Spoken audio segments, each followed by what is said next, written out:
we already have covered mental placement, which is the first stage. In other words, you gear all your senses back into your mind. Our eyes, our ears, our nose, our tongue, our body, all gear outward. Now we're going to put all these things inward. So the most important is the object of attention, because our object of attention, when we were in the mundane world, when we walk out and interact with people, our objects of attention are multiplicity, various, numerous, uncountable. We see this, we see that, we hear this, and we hear that. So objects of attention, when we are not meditating, they are so various, so numerous, so immeasurable, boundless, that we're being led away by them. We go with them. Remember when we have 8 consciousnesses inside of us. We have 8 consciousness. And of course we have the consciousness, the superficial consciousness, we call them the salesmen at the door, the eyes, the ear, the eye consciousness, the nose consciousness, the ear consciousness, the taste consciousness, and all from the 6 senses. And when these consciousnesses come out, they interact with the mental characteristics when we interact with objects of attention. So there's 51 mental characteristics other than all these other objects of attention. Right now I'm looking at you, I'm looking at the lamp, the lights. These are all my objects of attention. I used to be led by them. Whenever my consciousness comes out, particular consciousness, eye, ear, nose, and all these comes out, each consciousness and all consciousnesses interact with also 51 mentality characteristics. What are these? Give you an example. Jealousy is one. Hatred is one. So when I see something, I feel jealous about it. I want to be greedy of it. I want to possess it. I create jealousy because my friend has it and I don't have it. So at the same time, when I see these things, the jealousy, the mentality characteristics of jealousy comes up. So in the interaction, eyes interact with object of attention. At the same time, inside of me, there is 51 mental characteristics simultaneously comes out. And of course, that's when we studied Vajrayana, the school of Vajrayana, which is another philosophy expounded by the Buddha, Vajrayana, or if we translate in the common English, the psychology of the Buddhist teaching. There's a separate branch which contains profound philosophy, which contains hundreds of volumes of literature in it. But right now, we're talking about meditation, so we just summarize them. So there's 51 mentality characteristics at the same time simultaneously produced when your sense organs interact with all objects of attention. That you know. Of course, there's mental characteristics. Jealousy is one, hatred is one, arrogance is another one. 51 of them? Oh, many of them. For example, depression is one, or manic depressive stage of the mentality. Inferiority complex is one, superiority complex is one. What else? Fear, disappointment. You name them. They simultaneously, it comes out when you interact with outside objects. And of course, these mental characteristics, not only the bad ones, there's 11 good ones, 26 bad ones, 11 good ones. So when you compare to them, How many are the bad ones? How many are the good ones? The evil ones, 26 of them. Of course, I just mentioned them. Jealousy, hatred, fear, disappointment, all these things, we name them. And there's also the good ones. What are the good ones? One of them, shame, remorsefulness. Because you feel that, oh, I've done something wrong. You feel shameful about it. You want to change it. And that's the good mental characteristics. Being compassionate is another one. Unselfishness is another one. Kindness is another one. So there's so many of them. But in the future, if you go into Vijnanavada, Vijnanavada, if you look at check with the Google or internet or whatnot, try to find out Vijnanavada school of the Buddhist teaching, or the study of consciousness. You'll find a lot about them. I'm not going to elaborate on these now. So, in our daily interactions, these are the objects of our attention. We're being led away by them. We're attached to them. Egoistic feelings comes out because of them. Because of all these mental afflictions, we behave accordingly. We talk accordingly. We think accordingly. And all these is pollutions of the mind. That's why we commit karma. That's why we commit misdeeds. And sometimes you could have committed compassionate acts. So, we're being led away by objects of attention all the time. Now the Buddha said in your mental training, put it inside. Don't be distracted. Place your mind internally.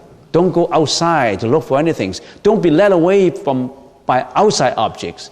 You create your own object of attention. You simplify all these objects by just one, and what we are using. What is your object of attention? You know? Do you have an object of attention? Yeah, Ali is pointing to his nostril right here. With the in and out breath, that's our object of attention. What is your object of attention? To some people, I like to meditate on a flame. I used to put a candle in front of me, a candle on a pot of water, and then I meditate accordingly. That's fine. That's your object of attention. And my object of attention is not that. My object of attention is at my belly button. That's my ocean of breath. Oh yeah, that's good. That's the object of attention. But if you don't have one object of attention, then what are you doing? You're not meditating. You've got to have an object of attention. Why? Because your senses are so used to object of attention. You want to train your senses, to pull your senses inward, you got to simplify that. You got to give it a home. You got to give your senses a home. Somebody told me to check with YouTube. And then he said, there's a homeless man. And what is this homeless man to me is there's no home. He's wandering around, wild around. But now you're not homeless. You create this home for your senses. Because you're homeless, you don't have a home for them. They roam around. Now you're not roaming around your senses anymore. You create a home. You place your attention inward. So that's called mental placement. Can you remember that first step? Don't roam around. Come home. Come home to it. That's the first one. So we call it mental placement. Okay, the second one is we already have an object of attention now, and my object of attention is my breath, in and out breath.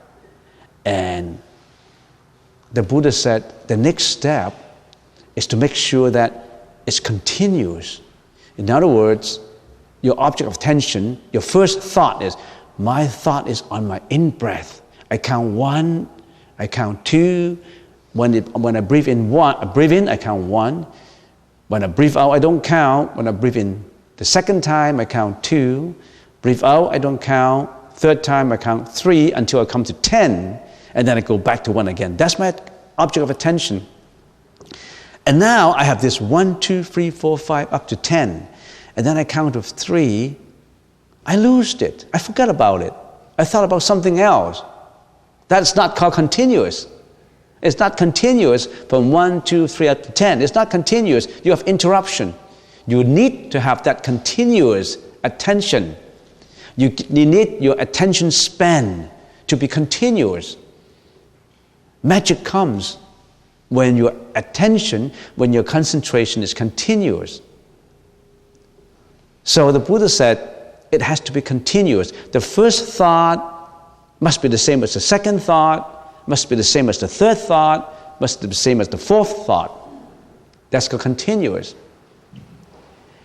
And also, I don't know if you realize, the first thought must leave to make space for the second thought. I don't know if you know what I mean. What happened in your daily thinking? In my daily thinking, you may not realize you have flashes and flashes in fraction of a second of thought. Okay, I'm looking at this red thing. Oh, I turn my eyesight to a brown thing. So my thought of seeing red thing has to leave to make room for my second thought of seeing a brown thing. But we don't realize it. We thought that, oh, this is my thought. In other words, the first thought go for the second thought to take over. You may not realize it because it's so subtle, it's so fast. So in other words, thoughts after thought after thought after thought. You have to make it continuous. One moment I'm thinking of my mom, and the second moment I'm thinking of my brother. The thought of my mom goes away, the thought of my brother comes in. One moment I'm thinking of hatred, another moment I'm thinking of kindness. The hatred has to go away, the kindness has to come in. If you find that continuity, if you realize what is the Buddhist teaching? The Buddhist teaching is not about just getting blessings from Buddha. It's to analyze your thought. It's to know yourself. Completely know yourself. Do you know yourself? You should be entitled to know yourself because you yourself, the master of yourself. It's just you go astray that you committed all these karma. And the Buddha said, come home to it. So, first one is mental placement, and the second one is continuous placement. Can you do that continuous placement? And say, assuming that, yes, I can, I'm continuous.